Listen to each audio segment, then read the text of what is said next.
La oposición del rey Fernando a la empresa de Colón. Quedaba sin embargo lo más difícil, y era persuadir al desconfiado Fernando, que seguía considerando el proyecto como extravagante, y que, a fin de inutilizar los esfuerzos de los amigos de Colón, nombró para las nuevas negociaciones a varias de las personas que se habían declarado ya contra él. Mas con grande extrañeza de sus jueces, Colón se presentó ante ellos con la misma confianza y sin renunciar a ninguna de sus legítimas pretensiones. Proponía que se armase una escuadrilla bajo su mando y reclamaba el título de virrey perpetuo y hereditario de todos los mares y tierras que descubriese con la 10ª parte de sus productos, en propiedad para él y sus descendientes. Si la empresa fracasaba, no pediría ninguna recompensa. En vez de considerar esta conducta como una prueba de la profunda convicción que abrigaba sobre la verdad de sus teorías, en vez de admirar la grandeza y elevación de alma que, después de tantos contratiempos, le permitían sostener sus pretensiones a la misma altura, las personas que trataban con Colón se entregaron a cálculos mezquinos acerca del valor de la recompensa. Según ellos, los gastos, por moderados que fuesen, eran harto considerables para el estado de la hacienda del reino, y en cuanto a los honores y emolumentos que Colón solicitaba, los consideraron exorbitantes, aun en el caso de un buen éxito, añadiendo que si sus esperanzas salían fallidas, tan magníficos dones otorgados a un aventurero parecerían inconsiderados y ridículos. Esta opinión, prudente en la apariencia, fue tan vivamente sostenida por Fernando, que Isabel abandonó por completo a Colón y rompió bruscamente las negociaciones que ella misma había entablado. Este golpe terrible para las esperanzas de Colón, más terrible que todos los anteriores, pues el llamamiento de la reina le había hecho creer que tocaba al término de sus trabajos, causóle mortal desaliento, y toda la firmeza de su carácter fue apenas suficiente para sostenerle con tal revés tan inesperado. Retiróse con el corazón destrozado de dolor y no pensó ya sino en partir para Inglaterra. Toma de Granada. Resolución de Isabel, 1492. Por este tiempo Granada se rindió y con ella el temible poder sarraceno que había dominado una parte de España por espacio de 7 siglos. La alegría de la corte fue inmensa. Quintanilla y Santa Ángel, protectores de Colón, se aprovecharon de este momento favorable para hacer un nuevo esfuerzo en favor de su protegido. Dirigiéronse a Isabel, y después de haber manifestado cierta sorpresa de verla vacilar tanto tiempo en dar su apoyo al proyecto más espléndido que se había presentado jamás a un monarca, ella que había protegido siempre todas las grandes empresas, hiciéronle presente que Colón era hombre de juicio sano y de carácter irreprochable, muy inteligente en el arte de la navegación y en la ciencia cosmográfica, que la suma que pedía para equipar una escuadrilla era insignificante, y que los beneficios que podía producir la expedición eran inmensos, que no exigía más recompensa de su descubrimiento y de sus trabajos que las que produjeran las comarcas que esperaba descubrir, y finalmente que, si no se decidía inmediatamente se perdería para siempre la ocasión, puesto que Colón estaba dispuesto a ofrecer sus servicios a otro país, y que si otro príncipe, más afortunado o más resuelto los aceptaba, España deploraría eternamente la fatal timidez que la privara de la gloria y de las ventajas de una empresa que a ella antes que a nadie se había ofrecido.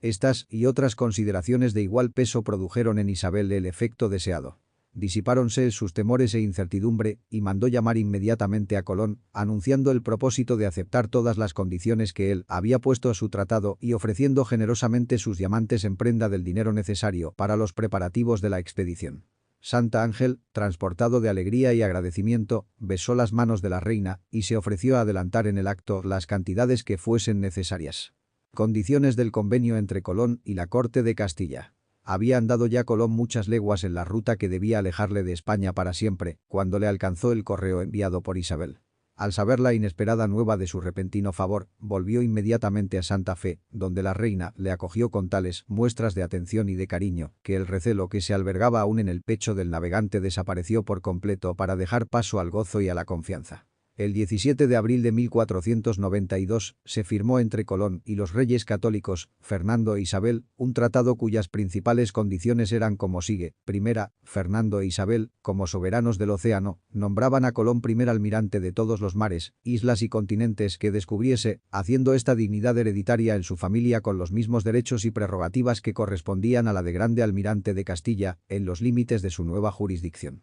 Segunda, le nombraban asimismo virrey de todas las islas y continentes que descubriese. Pero si para el mejor éxito de la empresa era necesario establecer más adelante otros gobernadores, Colón quedaba autorizado para nombrar 3 personas, una de las cuales sería de elección real. La dignidad de virrey debía ser igualmente hereditaria en la familia de Colón. Tercero, Fernando e Isabel concedían a Colón y a sus herederos, perpetuamente, el diezmo de todos los beneficios procedentes de los frutos y del comercio de los países que descubriese. Cuarto, si alguna desavenencia o proceso surgiese sobre materias comerciales en los países nuevamente descubiertos, se terminaría el asunto por la sola autoridad de Colón o de los jueces por él designados. Se permitía a Colón costear una octava parte de los gastos de la expedición y con arreglo a este adelanto, sacaría una octava parte de los beneficios. Aunque el nombre de Fernando figuraba en este tratado junto al de Isabel, la desconfianza del monarca aragonés llegó al extremo de negarse a tomar parte alguna en la empresa como rey de Aragón, y como todos los gastos debían correr a cargo de la corona de Castilla, Isabel reservó a sus súbditos un derecho exclusivo sobre los beneficios que en adelante pudiera producir la expedición.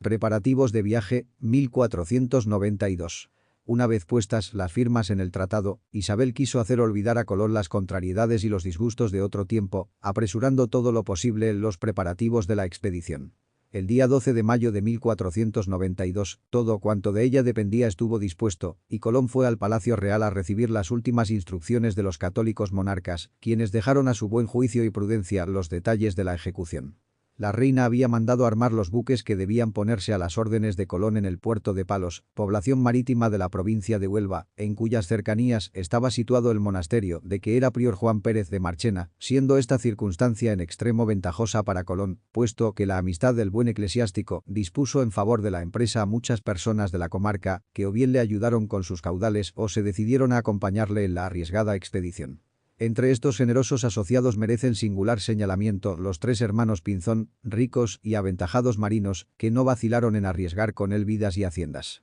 Las carabelas armadas eran tres, la de mayor porte, a las órdenes de Colón, como almirante, recibió el nombre de Santa María, en honor de la Virgen a quien el marino genovés profesaba particular devoción, la segunda, cuyo capitán era Martín Pinzón, se llamó Pinta, y la tercera, mandada por Yáñez Pinzón, fue bautizada con el nombre de Niña, las dos últimas no eran mucho más grandes que grandes lanchas pescadoras. Esta escuadra, si así puede llamarse, llevaba provisiones para 12 meses y conducía a su bordo 90 hombres, la mayor parte marineros, algunos aventureros que habían querido seguir la suerte de Colón y algunos caballeros de la corte de Isabel encargados de acompañarle. Finalmente, todos los gastos de este armamento, que tanto hablan asustado a la corte de Castilla y que por tanto tiempo detuvieron las negociaciones de Colón, no excedían de 400.000 reales o sean 20.000 pesos fuertes. El arte de la construcción naval estaba aún en mantillas en el siglo XV, construíanse los buques para viajes muy cortos en que no se dejaban nunca las costas. Así puede asegurarse que solo el genio de Colón era capaz de aventurarse con naves de tan escaso porte en una larga navegación, por mares desconocidos, sin cartas que le guiasen, sin conocimiento de las corrientes y sin experiencia anterior de los peligros que iba a arrostrar. Pero su afán por llevar a cabo el gran proyecto, que tanto tiempo hacía dominaba todos sus pensamientos, le hizo olvidar o tener en poco estas circunstancias que habrían sido bastantes para intimidar un ánimo menos audaz que el suyo. Empleó pues tanto ardor y energía tanta en los preparativos del viaje y fue tan bien secundado por las personas que Isabel había encargado del negocio, que la escuadrilla se halló muy pronto en estado de darse a la vela. Antes de abandonar las costas del viejo mundo, pagando natural tributo a los sentimientos de la época, Cristóbal Colón y todos los que con él partían fueron procesionalmente a la iglesia del monasterio de la Rábida, donde después de haberse confesado, recibieron la comunión de manos del prior Pérez, que juntamente con ellos elevó al cielo sus preces por el éxito de la expedición. Así se preparó la empresa más grande que han conocido los siglos.